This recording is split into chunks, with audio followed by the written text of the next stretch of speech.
and Garuda and the Lord had both come. The Chaturbhuja Vishnu had come, and then he immediately bowed down to the Lord, and he forgot all his desire of becoming the king and also sitting on his father's lap. He forgot all of that, and he just said, "Let me come back to Vaikuntha." But then the Lord said, "No, you can safely return to your home, and I shall give you the thing that you shall become the greatest king in the world, and plus I shall give you the North Pole star." Nowadays, if we see the sky at the north direction, we find one star, North Pole star. That is where it's called a Dhruva Nakshatra by our Indians, and there is the belief that that's where Dhruva resides, and that is really true. Then, what happened was, so Dhruva said, "My lord, you are eternally liberated from the miseries and trouble, the trouble ordinary souls." Now we have wealth and all of these different things that force us to be in a material way only, and that is what is stopping us from go back to the spiritual Godhead. So here we see Lord standing above material modes, goodness, passion and ignorance, which in turn tightly control the activities of all enlightened souls, unenlightened souls. Under illusion, these souls think themselves as the exploiters or the exploited, but in reality, they must all remain servants of the modes of nature until they surrender to the Lord. So then what happened was, afterwards, Dhruva returned to his place. He took the pole star, but then he learned that Uttama, who was ruling the earth, his brother, was killed by a yaksha. Yakshas always create such disturbances. They are the devotees of Kubera, the Lord of Wealth. So they go around and you may see many of them, Gandharvas, Yakshas. These are very dangerous people who come and then start killing every single king. Yakshas have been known in the history to be the most horrible demons of the entire castes. And then these Yakshas came and killed Uttama. So Dhruva got very angry, of course, because his younger brother was killed, and therefore, having humanly feelings, he went and he thought of doing something to the Yakshas in return. So Dhruva went directly to the kingdom of Yaksha. Suddenly everything was pleasant there. He started searching for the Yakshas with his bow and arrows in hand. When he started picking up one arrow to fire at the Yaksha kingdom, suddenly the world was trembling. The Yakshas had created some illusion so that Dhruva gets scared, but Dhruva didn't get scared. The illusion was very, very, very fierce. As we can see here, big serpents, bigger than even Dhruva, were going all around him, and the sky was raining stones from the sky. Stones and dead bodies were falling from the sky, just an illusion to make him very scared of the Yakshas. Then thousands of enormous serpents started vomiting fire on him. And also leopards and snakes and also lions started coming around him and trying to throw him on the floor. And then, but still, this was all an illusion. It was not real, and none of it even touched him. So then what happened was, Dhruva came forward, and Dhruva went there and then caught hold of the snakes and finished them off, all of them. And then he started relying on the Lord so that he doesn't get scared. When he relied on the Lord, what happened was, the Lord gave him strength, and then he fought against the Yakshas. So let's see his fight against the Yakshas, how he fights against the Yakshas. Tell Sandeep, please. Sandeep. I need to see about this.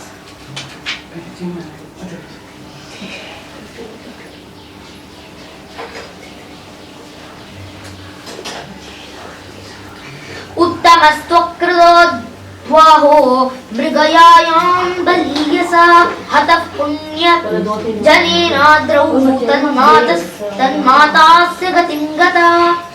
Dhruva Maharaja's younger brother Uttama was still unmarried. Uttama was not married, but still he went to the forest to hunt. So when he was hunting animals there in the Himalaya mountains, hunting at that time was necessary because there were certain, not these normal non-problem doing animals like tigers, those normal tigers. There were other demons like Yakshas. So those demons were being killed. So at that time what happened was, this Yaksha was getting angry at Uttama for getting inside the forest, killed him there, and his mother Suruchi also followed the same path and killed herself there. Dhruvo bhadruvanam shrutva kopamarshashuta pitah jaitram sendaramastha Vihaya Gatah Punya Janalayam. When Dhruva Maharaja heard of the killing of his brother Uttama by the Yakshas in the Himalaya mountains, being overwhelmed with lamentation and anger, he got on his chariot and went out for victory over the cities of Yakshas. Alakapuri. Alakapuri is actually, this is times before Ravana. So Alakapuri is Sri Lanka, modern Sri Lanka. So these demons had come from Sri Lanka till Himalaya. They had regions all around here, branches everywhere, and they used to kill kings everywhere they find. They used to do bad work, and therefore they are called Yakshas.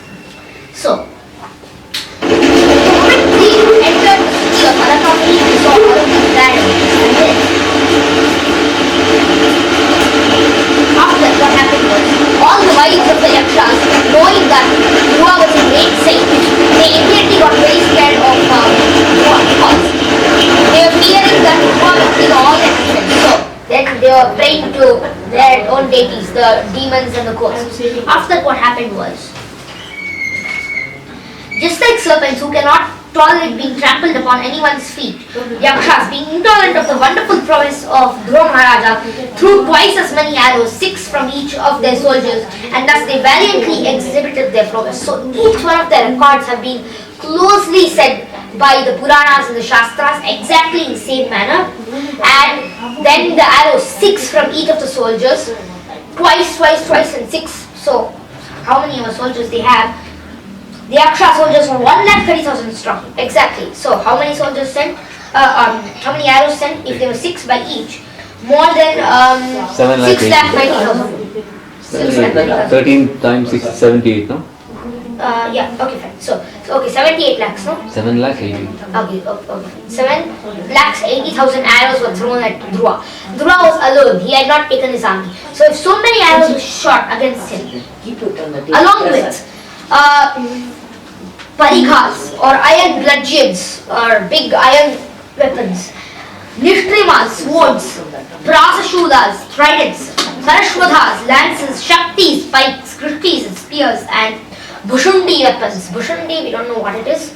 It's a very dangerous weapon, maybe. All of these weapons, maybe the names of these weapons given here are even more powerful than nuclear weapons in modern day, as the explanation given here is the whole world was trembling and there was a glare of effulgence all around. This gives us a small hint about the mushroom clouds going up. So they have given many hints about the mushroom clouds, like they were glaring effulgence all around, and there was heat and effulgence and also clouds going together.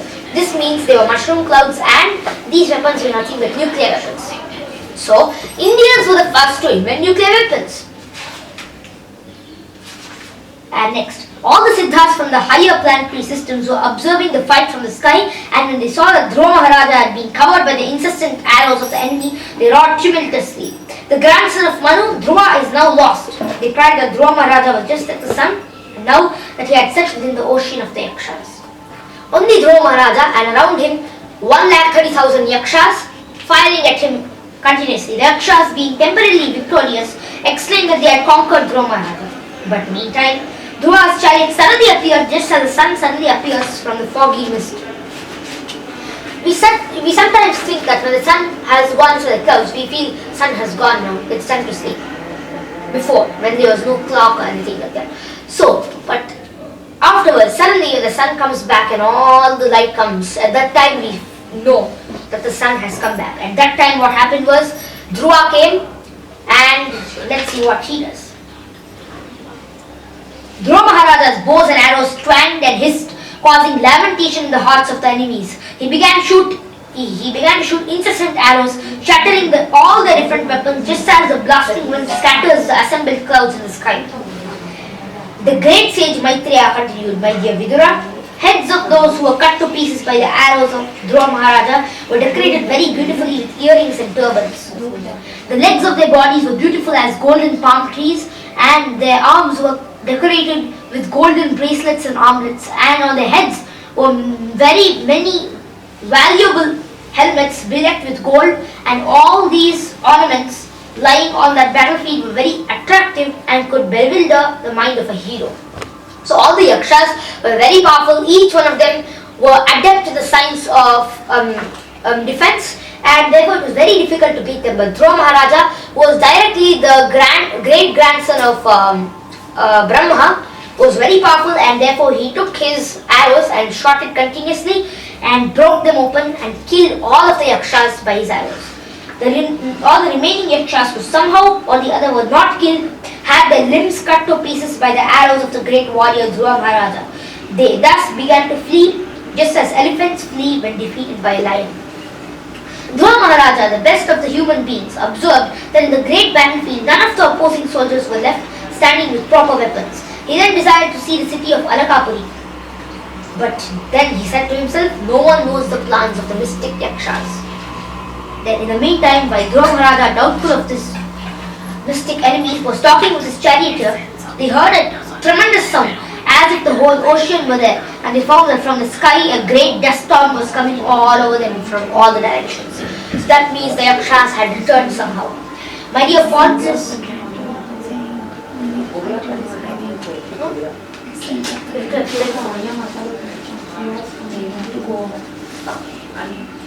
so then Dhruva afterwards meditated, and then he got back to the world, to the bedroom where he had. And then afterwards, Vena, a very dangerous god, not a god, he was a kind of a demon. He was Yama's grandson. Yama's daughter was Sunita. And Sunita's, again, her son was Vena. Vena was a very vain person, and his name is correct. So Vena was actually he had the qualities of Yama. Yama, of course, we know, arrogant and evil, cruel. All of these qualities were Yama's qualities. But though he was inside the service of the Lord, still he was kind of good. But now Vena, who was just an expansion of Yama, was even more bad, and he used to torture his